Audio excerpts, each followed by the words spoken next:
செய்திகளுக்கு அப்பால் நிகழ்ச்சியில் மீண்டும் உங்களை சந்திப்பதில் மகிழ்ச்சி. வணக்கம். இலங்கையில் கைது செய்யப்பட்டு தடுப்பு காவலில் இருந்தபோது கொழும்பு தேசிய வைத்தியசாலையில் அனுமதிக்கப்பட்டுள்ள முன்னாள் ஜனாதிபதி ரணில் விக்ரமசிங்க தொடர்பில் பல தகவல்கள் தினம் அல்லது மணித்தியாலத்துக்கு மணித்தியாலம் வெளியாகிக் கொண்டிருக்கின்றன.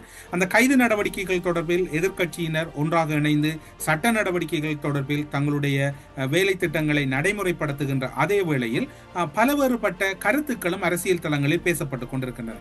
இது இவ்வாறு இருக்கின்ற போது ரணில் விக்ரமசிங்க தொடர்பில் இன்னும் ஒரு நெருக்கமான கூற்று வெளியாகி இருக்கின்றது. அனைவரும் ஒன்றிணையுங்கள், அனைவரும் ஒன்றுபடுங்கள் என்று அவர் அவசர சத்திர சிகிச்சை பிரிவு ஐசியூவில் இருந்து கூறியதாக மூத்த அரசியல் பிரமுகர், ஐக்கிய தேசிய கட்சியின் மூத்த அரசியல் பிரமுகர் குறிப்பிட்டிருக்கிறார். அது மட்டுமல்லாது அதில் அவர் இன்னும் ஒரு விடயத்தையும் குறிப்பிட்டிருக்கிறார். அனைவரும் ஒன்றாக பயணியுங்கள் என்று குறிப்பிட்டதுடன் நேற்று மாலை ஐக்கிய தேசிய கட்சியின் முக்கிய பிரமுகர்கள் இந்திய தூதரகத்துக்கு சென்று இந்திய தூதரகத்தினுடைய தூதுவர் சந்தோஷ் ஜாவுடன் நீண்ட நேரம் கலந்துரையாடலில் ஈடுபட்டதாகவும், அந்த கலந்துரையாடலில் ஐக்கிய தேசிய கட்சியின் தலைவரும் முன்னாள் ஜனாதிபதியுமான ரணில் விக்ரமசிங்கவின் கைது தொடர்பில் இந்தியாவிடம் தெளிவுபடுத்தி இருப்பதாகவும் கூறப்படுகிறது. இங்கு ஒரு சந்தேகம் இருக்கின்றது.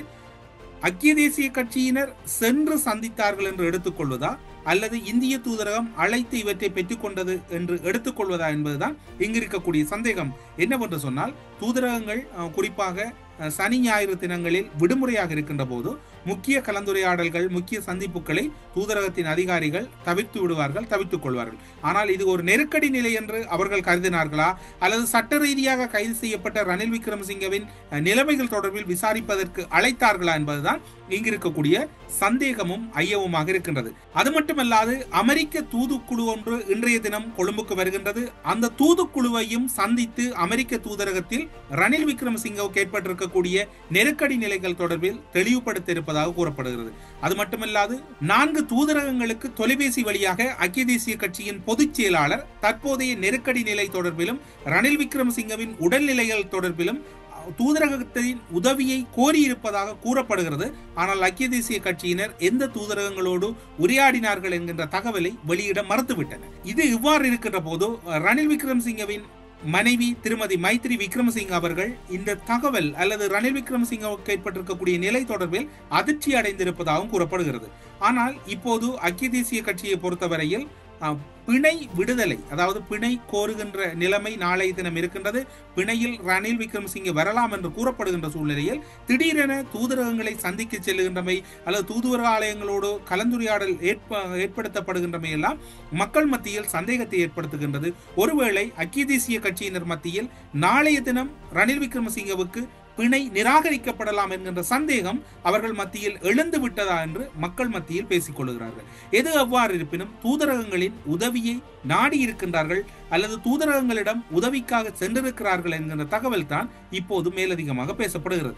இது இவ்வாறு இருக்கின்ற போது ரணில் விக்ரமசிங்கவின் உடல்நிலைகள் தொடர்பில் மணித்தியாலத்துக்கு மணித்தியாலம் அங்கு இருக்கக்கூடிய வைத்திய அதிகாரிகளாக இருக்கலாம் அல்லது அவர்களுடைய கட்சியினுடைய முக்கிய பிரமுகர்கள் எல்லாம் பல விடயங்களை தெளிவுபடுத்திக் கொண்டிருக்கின்றார்கள்.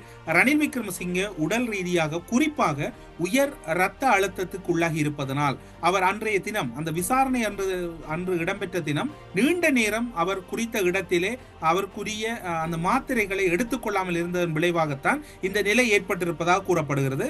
அவர் சிறைச்சாலைக்கு சென்ற மறுகணமே உடனடியாகவே அங்கு அவர் சிறைச்சாலை வைத்தியசாலைக்கு மாற்றப்பட்டார். அதன் பின்னர் அவர் கொழும்பு தேசிய வைத்தியசாலைக்கு மாற்றப்பட்டார். இங்கு எல்லோரும் கேட்கக்கூடிய ஒரு நிலைமை என்னவாக இருக்கின்றது என்றால், குறிப்பாக அவசர சத்திர சிகிச்சையில் அனுமதிக்கப்பட்ட ஒருவரை புகைப்படம் எடுப்பதற்கு அங்கு இருக்கக்கூடிய யாரும் அனுமதிக்கப்படுவதில்லை. ஆனால் ரணில் விக்ரமசிங்க வைத்தியசாலையில் அனுமதிக்கப்பட்டிருக்கக்கூடிய புகைப்படங்கள் சில வேளை மணித்தியாலத்துக்கு மணித்தியாலம் வெளிவருவதாக கூறப்படுகிறது. ஆனால் ஓரிரு புகைப்படங்கள் இப்போது வெளிவந்திருக்கின்றன. அதில் இறுதியாக வந்த புகைப்படம் ஒன்று ரணில் விக்ரமசிங்கவினுடைய முகப்பகுதி தெரிவது போன்ற ஒரு புகைப்படம் வெளிவந்திருக்கின்றது. இவை உண்மையாக அங்கு எடுக்கப்பட்ட புகைப்படமா அல்லது தொழில்நுட்ப ரீதியாக செய்யப்பட்ட புகைப்படமா என்கின்ற சந்தேகம் இருக்கின்றது. ஆனால் அதிகளவான சந்தர்ப்பமாக கூறப்படுவது ஓரிரு புகைப்படங்கள் அந்த வைத்தியசாலையின் அவசர சிகிச்சை பிரிவில் எடுக்கப்பட்டது என்று. அவசர சிகிச்சை பிரிவில் இருக்கக்கூடியவர்கள் புகைப்படம் எடுப்பதற்கு அனுமதிக்கப்படுவதில்லை. அங்கு கடுமையான சட்ட விதிகள் மேற்கொள்ளப்படுகின்ற போது இந்த இடத்தில் 2 சிறைச்சாலை அதிகாரிகளுடன் 6 துப்பாக்கி தாங்கிய போலீசார் வெளிப்புறத்திலும் நிற்கின்றார்கள். அவசர சத்திர சிகிச்சை பிரிவு என்பது ஒரு வைத்தியர் மற்றும் அங்கு இருக்கக்கூடிய ஊழியர்கள் இருக்கின்ற போது எப்படி ரணில் விக்ரமசிங்கவை புகைப்படம் எடுப்பதற்கு அனுமதித்தார்கள் என்கிற சந்தேகம் வலுக்கின்றது. குறிப்பாக இந்த காலப்பகுதியிலே பெரும் பதறல் அல்லது பெரும் பதற்றத்தை ஏற்படுத்தியிருக்கக்கூடிய ரணில் விக்ரமசிங்கவின் அவசர சிகிச்சை பிரிவு புகைப்படமானது அதன் பின்னர் தான் இவர்கள் தூதரகங்களிடமும் இது தொடர்பான விளக்கங்களை கூறுவதற்கு செல்கிறார்களா அல்லது தூதரகங்கள் உசார் நிலையில் இருக்கின்றதா, ரணில் விக்ரமசிங்கவின் இந்த நிலை கண்டு தூதரகங்களும் ஒரு விதத்திலே ஒரு அச்சம் கொண்டிருக்கின்றதா ரணில் விக்ரமசிங்கவின் நிலை தொடர்பில் என்று பலரும் கேள்வி எழுப்புகின்றார்கள். இது இவ்வாறு இருக்கின்ற போது பல விடயங்கள் நாளுக்கு நாள் அல்லது மணித்தியாலத்துக்கு மணித்தியாலம் மாறிக்கொண்டிருப்பதாக கூறினோம். ரணில் விக்ரமசிங்கவின் கைதின் பின்னர் அல்லது கைது செய்யப்பட்ட பின்னர் நெருக்கமாக பேசப்படக்கூடிய இன்னும் சில விடயங்கள் இருக்கின்றன. ஆனால் அது எப்போது இடம்பெறும் என்றுதான் தெரியாமல் இருக்கின்றது. ஆனால் மிக நெருக்கமாக அந்த விடயங்கள் கூறப்படுகிறது. உயிர்த்த ஞாயிறு தாக்குதல் தொடர்பில் மைத்ரிபால சிறிசேனவும் கடத்தல் சம்பவம் ஒன்று தொடர்பில் விரைவில் கோட்டாபய ராஜபக்சவும் விசாரணைக்கு உட்படுத்தப்படலாம் என்று கூறப்படுகிறது. நாங்கள் கடந்த வாரம் ஒரு விடயத்தை இந்த இடத்தில் குறிப்பிட்டோம். முன்னாள் ஜனாதிபதிகளுக்கான சிறப்புரிமை நீக்கப்பட்டதோடு மட்டுமே இந்த விசாரணை அடுத்த கட்டத்துக்கு செல்ல போகின்றது. 2 அல்லது 3 ஜனாதிபதிகள் கைது செய்யப்படுவதற்கான அதிக சந்தர்ப்பங்கள் இருப்பதாக குறிப்பிட்டோம். அந்த சந்தர்ப்பத்தை நோக்கி இப்போது நகர்கிறதா? என்ன காரணம் என்று சொன்னால், ரணில் விக்ரமசிங்கவை கைது செய்தவுடன் அந்த கைதின் பின்னர் மக்களின் நிலைமைகள் அல்லது பொதுத்தளத்தில் இருக்கக்கூடிய அங்கிருக்கக்கூடிய எதிர்வினைவுகள் எப்படி இருக்கும் என்று இந்த அரசு அவதானித்திருக்கின்றது. ஆனால் அது எந்த ஒரு பாதிப்பையும் ஏற்படுத்தாத போது சட்ட ரீதியாக இப்போது விசாரணைகள் இடம்பெற்று சட்ட ரீதியான கைதுகள் இடம்பெறுகின்ற போது பொதுமக்கள் அதற்கு இடம் கொடுக்கிறார்கள் என்கின்ற பொருள் கூடல் ஒட்டுமொத்தமான ஒரு தகவலாக புலனாய்வு தகவலாகவும் அவர்களால் சேகரிக்கப்பட்டிருக்கிறது. இனி வருகின்ற நாட்களில் முன்னாள் ஜனாதிபதி கோட்டாபாயவாக இருக்கலாம், முன்னாள் ஜனாதிபதி மைத்திரியாக இருக்கலாம், இருவரும் கைது செய்யப்படுவதற்கு அதிக வாய்ப்புகள் இருக்கின்றன. மக்கள் சட்ட ரீதியாக நீதிமன்றத்தின் நடவடிக்கைகளை மதிக்கின்றார்கள். அந்த வகையில் அவ்வாறான நடவடிக்கைகளூடாக யார் தண்டிக்கப்பட்டாலும் அதற்கு எதிராக மக்கள் திரட்சி எழுவதற்கு இனி சந்தர்ப்பம் இல்லை.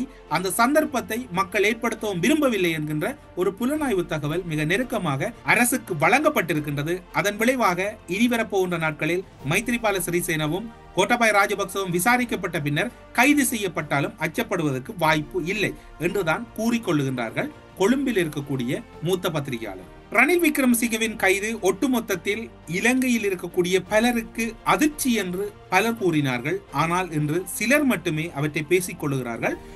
அரசியல் கட்சிகளின் பிரதிநிதிகள் மட்டிலே மட்டும்தான் இந்த கைது விடயம் பேசப்பட்டுக் கொண்டிருக்கின்றது.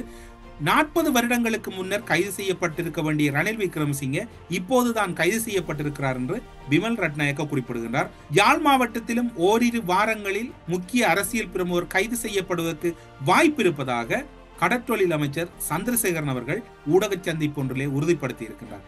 இவைகளெல்லாம் இப்படி இருக்கின்ற போது நீங்கள் நீண்ட நாட்களாக உட்பொட்டியிலும் தகவல்களூடாகவும் கேட்டுக்கொண்டிருக்கின்றீர்கள். ஏன் பிள்ளையானுடைய தகவல்கள் அல்லது பிள்ளையானுடைய விசாரணை முடிவுறுத்து விட்டதா அல்லது பிள்ளையான் தொடர்பான விசாரணைகளில் இப்போது குற்றத்தடுப்பு புலனாய்வு பிரிவினர் அக்கறை காட்டவில்லையா என்று கேட்டுக்கொண்டிருக்கின்றீர்கள். அதற்கும் வாய்ப்பு இருக்கின்றது. அவையும் சமதளத்தில் நடந்து கொண்டிருக்கின்றது. லசந்த விக்ரமதுங்க தொடர்பாக கூறுகின்றோம். லசந்த கடத்தப்பட்டது காணாமலாக்கப்பட்ட விடயத்திலே பலர் தொடர்புபட்டிருக்கின்றார்கள். ட்ரிப்போலி பிளட்டூன் என்கின்ற இராணுவ உளவு அமைப்பு அதில் நேரடியாக தொடர்புபட்டிருந்ததை அவருடைய விசாரணைகளின் அறிக்கையிட்ட சாணி அபேசேகர் அன்று விசாரணையினுடைய ஒரு சிரேஷ்ட அதிகாரியாக இருந்தவர், என்று குற்றத்தடுப்பு புலனாய்வு பிரிவினுடைய பணிப்பாளராக இருக்கக்கூடிய சாணி அபேசேகர் அவர்கள் வழங்கிய வாக்குமூலத்தின் அடிப்படையில் அல்லது அவர் வழங்கிய சாட்சியங்களை திரட்டியதன் அடிப்படையில் அந்த சாட்சியங்களும் இப்போது மீள விசாரணைக்கு எடுத்துக் கொள்ளப்பட்டிருக்கின்றன. ட்ரிப்போலி பிளட்டூனை இயக்கியது அன்றைய கால பகுதியில் பாதுகாப்பு அமைச்சின் கீழ் இருந்த ஒரு நிறுவனம் என்ற வகையில் பாதுகாப்பு அமைச்சின் செயலாளராக அன்றைய நாட்களில் இருந்த கோட்டாபய ராஜபக்ச அவர்கள் லசந்த விக்ரமதுங்கவின் கொலை தொடர்பில் விசாரணைக்கு உட்படுத்தப்படுவதற்கான அதிக சந்தர்ப்பங்கள் எதிர்பார்க்கப்படுகிறது. அவை தொடர்பான கோப்புகளும் தயார் செய்யப்பட்டு சட்டமாதிப திணைக்களம் இறுதி செய்திருக்கின்றது. அதனை நீதிமன்றத்தினூடாக நடவடிக்கைக்கு எடுத்துக்கொள்வதற்கு கொழும்பு இருக்கக்கூடிய சட்டமாதிப திணைக்களம் அடுத்த கட்ட நடவடிக்கைகளை நோக்கி நகர்ந்து கொண்டிருக்கிறது. இலங்கையில் இடம்பெறுகின்ற விசாரணைகளாக இருக்கலாம், கைதுகளாக இருக்கலாம், அனைத்துமே சட்ட ரீதியாக இடம்பெறுகின்றன என்பது மட்டும்தான் இங்கு கூறிக்கொள்ளக்கூடியதாக இருக்கின்றது. ரணில் விக்ரமசிங்க கைது செய்யப்பட்டவுடன் கடந்த காலங்களில் அல்லது கடந்த நாட்களிலே மேற்கொள்ளப்பட்ட விசாரணைகள் தொடர்பில் அரசு அக்கறை இல்லாமல் இருக்கிறது அல்லது அந்த அக்கறையோடு செயற்படவில்லை என்கின்ற ஒரு கருத்து மக்கள் மத்தியில் பேசப்பட்டாலும் ரணில் விக்ரமசிங்க கைது செய்யப்பட்ட அன்றைய, அதாவது வெள்ளிக்கிழமை நள்ளிரவிலே கொழும்பிலிருந்து 3 புலனாய்வு அடங்கினர் மட்டக்களப்பு நோக்கி நகர்ந்திருக்கின்றார்கள். அவர்கள் நகர்ந்த வேளையில் பல தகவல்கள் அவர்களுக்கு கிடைக்கப்பட்டிருக்கின்றன. அதன் அடிப்படையில் அவர்கள் நேற்றைய தினத்திலும் கூட ஒரு கைதினை மேற்கொண்டிருக்கிறார்கள். கிரான் பகுதியில் இருக்கக்கூடிய சின்னத்தம்பி என்று பிள்ளையானுடைய மிக நெருங்கிய சகாவாக பேசப்பட்டவர் நேற்றைய தினத்திலே கைது செய்யப்பட்டிருக்கின்றார். அது மட்டுமல்லாது அவருடைய கைதிலே பல விடயங்கள் இப்போது பேசப்படுகின்றன. மட்டக்களப்பு கிரான் பிரதேசத்தில் நேற்று மாலை 24ஆம் திகதி சின்னத்தம்பி என்ற புனைப்பேரையுடைய பூவால பிள்ளை நேற்று கைது செய்யப்பட்டிருக்கிறார். இந்த சின்னத்தம்பி என்று அழைக்கப்படக்கூடியவர் கிரான் பகுதியில் இருந்த TMBP பிள்ளையானின் அலுவலகத்தின் முக்கிய பொறுப்பில் இருந்ததாகத்தான் கூறப்பட்டு அந்த விசாரணைகள் அடிப்படையில் தான் இவர் கைது செய்யப்பட்டிருப்பதாக கூறப்படுகிறது. கடந்த காலங்களிலே அம்பாறை மாவட்டத்திலே திருக்கோயில் தவிசாளராய் கடத்தினார்கள் அல்லது படுகொலை செய்தார்கள் என்ற சந்தேகத்தின் அடிப்படையில் இனிய பாரதி, அவருடைய வாகரை சாதியர் போன்றவர்கள் எல்லாம் கைது செய்யப்பட்டிருக்கிறார்கள். அதனைத் தொடர்ந்து இந்த கைதினுடைய நடவடிக்கைகளை பார்க்கின்ற போது இனிய பாரதியின் முன்னாள் சாரதி தம்பிலிவில் பிரதேசத்தைச் சேர்ந்த செந்தூரனை கடந்த 7ஆம் தேதி கைது செய்கிறார்கள். அவர் பஸ் வண்டி செலுத்தி சென்ற போதுதான் அவர் கைது செய்யப்படுகிறார். அதற்கு தொடர்ச்சியாக இடம்பெறுகின்ற சம்பவங்களை பார்க்கின்ற போது இனிய பாரதியின் முக்கிய சகாவாக இருந்த தொப்பி மனாப் கைது செய்யப்படுகிறார். அதனைத் தொடர்ந்து திருக்கோயில் பிரதேச சபை உறுப்பினரான விக்னேஸ்வரன் கைது செய்யப்படுகிறார். பிள்ளையானுடைய பல நாசகார வேலைகளில் அல்லது பல துப்பாக்கி பிரயோகங்களை நடத்தியதாக குற்றஞ்சாட்டப்பட்ட முகமது சாகித் அவர்கள் காத்தாங்குடி பிரதேசத்தில் வைத்து கைது செய்யப்படுகின்றார். கொழும்பிலே இப்போது இனிய பாரதி, அதாவது வடக்கு கிழக்கில் வதை முகாம் வைத்திருந்தது, அது ஒரு பெரும் துயரம், அது மக்களுக்கு பெரும் அச்சம். அது மட்டுமல்லாது வடக்கு கிழக்கில் இருந்து அல்லது குறிப்பாக தமிழர்கள் கொழும்புக்கு செல்லுகின்ற போது அவர்களை கடத்தி சித்திரவதை செய்வதற்காக கொழும்பிலும் கூட ஒரு வதை முகாமை இனிய பாரதி வைத்திருக்கின்றார். அவை தொடர்பாகவும் இப்போது பேசப்பட்டு அவை தொடர்பான கோப்புகளும் தயார் செய்யப்பட்டு 7 பேர் கைது செய்யப்பட்டிருக்கிறார்கள். ரணில் விக்ரமசிங்கவின் கைதினை தொடர்ந்து வதை முகாம்கள் தொடர்பில் பட்டளந்த வதை முகாம் எவ்வாறு முக்கியமாக அரசால் கூறப்படுகிறதோ அதற்கு இணையாக இருந்த வதை முகாம்கள் தொடர்பில் தேடுகின்ற போதுதான் கொழும்பில் இருந்த இனிய பாரதியின் வதை முகாமும் சிக்கியிருக்கின்றது. இவ்வாறாக பல கைது நடவடிக்கைகள் தீவிரப்படுத்தப்பட்டுக் கொண்டிருக்கின்றன.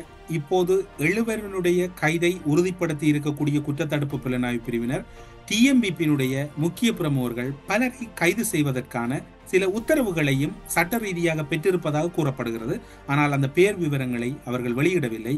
எப்படி பார்த்தாலும் இப்போது இருக்கக்கூடிய சூழ்நிலையில் பல முக்கிய TMBP-யின் உறுப்பினர்கள் கைது செய்யப்பட்டு அழைத்து செல்லப்படுவதற்கான வாய்ப்புகள் இருக்கின்றன. இந்த கைதுகள் தொடர்பில் இன்று குற்றத்தடுப்பு புலனாய்வு பிரிவினுடைய அணிகளாக பலர் செயற்பட்டுக் கொண்டிருக்கின்றார்கள். ஒருபுறம் ரணில் விக்ரமசிங்கவின் கைது இடம்பெறுகிறது. இன்னும் ஒரு புறம் உயிர்த்த ஞாயிறு தாக்குதல் தொடர்பில் விசாரணைகளுக்காக மைத்திரிபால சிறிசேன அழைக்கப்பட இருக்கின்றார். கடத்தல், காணாமலாக்குதல், லசந்த விக்ரமசிங்கவின் படுகொலை தொடர்பில் முன்னாள் ஜனாதிபதி கோட்டாபய ராஜபக்ச அழைக்கப்படுகிறார். ஆக குறைந்தது 3 அல்லது 4 ஜனாதிபதிகள் விரைவில் கைது செய்யப்படலாம் என்று எதிர்பார்க்கப்படுகிறது. ரணில் விக்ரமசிங்கவுக்கு நாளை பிணை வழங்குவதற்கான அசாத்தியங்கள் இப்போது தென்படுவதனை அவர்களுடைய கட்சியினுடைய உறுப்பினர்கள் தூதரகங்களில் முறையிடுகின்ற அந்த வாக்குமூலத்தின் அடிப்படையில் பார்க்கக்கூடியதாக இருப்பதாக, அல்லது அந்த இலங்கையில் இருக்கக்கூடிய ரணில் விக்ரமசிங்கவின் சகாக்கள் அல்லது கட்சிக்காரர்கள் அல்லது எதிர்கட்சியினருக்கு ரணில் விக்ரமசிங்கவின் இந்த நிலை என்பதை கடந்து அவரிடம் இருக்கக்கூடிய இப்போதைய சூழ்நிலை என்பது ஒரு பெரும் பதற்றத்தை ஏற்படுத்தி இருப்பதாக தூதரகங்கள் உணர்ந்திருக்கின்றன. காரணம் என்னவென்று சொன்னால், நீதிமன்றத்தில் அங்கிருக்கக்கூடிய மேலதிக சொலிசிட்டர் ஜெனரல் வாதம் என்பது ஒருவேளை பிணை நாளைய தினம் கிடைக்காமல் செல்வதற்கான வாய்ப்புகள் இருப்பதனை அறிந்த பின்னர் தான் இப்போது ஐக்கிய தேசிய கட்சியினர் தூதரகங்களின் கதவுகளை தட்ட ஆரம்பித்திருக்கிறார்களா என்கின்ற பேச்சும் கொழும்பில் இருக்கக்கூடிய ராஜதந்திர மட்டங்களில் பேசப்படுகிறது. ஆனால் ராஜதந்திர ரீதியாக ஒரு நெருக்கடி இருக்கின்றது. எரிக் சோல்ஹெய்மினுடைய அறிக்கையாக இருக்கலாம், காங்கிரஸ் கட்சியினுடைய எம்பியினுடைய அறிக்கையாக இருக்கலாம். ஆனால் சர்வதேச நாடுகள் ரணில் விக்ரமசிங்கவை விடுதலை செய்யுங்கள் என்று அழுத்தம் கொடுக்க முடியாமல் இருக்கின்றது. இப்போது ரணில் விக்ரமசிங்கவுக்கு ஏற்பட்டிருக்கக்கூடிய கைது என்பது சட்ட ரீதியாக நீதிமன்றத்தின் ஊடாக நடைபெற்றிருப்பதனால் அது தொடர்பில் தூதரகங்களை அறிக்கை விடுமாறு அழுத்தம் கொடுக்குமாறு கோரப்பட்டாலும் கூட தூதரகங்கள் அதனை செய்ய முடியாத ஒரு இக்கட்டான நிலையில் இருக்கின்றார்கள். பொறுத்திருந்து பார்ப்போம் நாளை என்ன இடம்பெறப் போகிறது. இவ்வாறான சந்தர்ப்பங்களில் இந்த கைதுகள் அல்லது இந்த கைதுக்கான விடுதலைகள் அல்லது பிணைகள் கிடைப்பதற்கு வாய்ப்பு இருக்கின்றதா என்று நாளைய தினம் ஒட்டுமொத்த இலங்கையும் ஒருவருடைய பிணை கிடைக்குமா கிடைக்காதா என்று பார்க்க போகின்றார்கள். ஆனால் இனி வரப்போகின்ற நாட்களில் பலர் பிணைக்காக நீதிமன்ற படிகளில் ஏற வேண்டிய ஒரு துப்பாக்கிய நிலை ஏற்பட போகிறது. காரணம் என்னவென்று சொன்னால், நாங்கள் முன்னர் குறிப்பிட்ட அத்தனை பேரும் விசாரணைகளுக்கு உட்படுத்தப்பட போகிறார்கள். அது மட்டுமல்லாது, ஓட்டமாவடி பகுதியிலே முசமில் அவர்களிடமிருந்து ஒரு கை துப்பாக்கியல் தொடர்பில் ஒரு மிரட்டல், பல விடயங்கள் இடம்பெற்றிருக்கின்றன. அந்த குறித்த நபரும் இராணுவ புலனாய்வோடு இருந்ததோடு அவரும் பிள்ளையானோடு இயங்கிய ஆதாரங்களும் கிடைத்திருக்கின்றன. அவற்றினை இப்போதைய சூழ்நிலையில் பல செய்திகள் நமக்கு கிடைத்திருப்பதனால் அவற்றை வெளிப்படுத்த முடியாமல் இருக்கின்றது. வெகு விரைவில் அல்லது ஓரிரு தினங்களில் அந்த முழுமையான செய்தி தொகுப்பையும் உங்களுக்கு வழங்கலாம் என்கின்ற நம்பிக்கையில் செய்திகளுக்கு அப்பால் நிகழ்ச்சியிலிருந்து விடைபெற்றுக் கொள்கிறோம். நன்றி, வணக்கம்.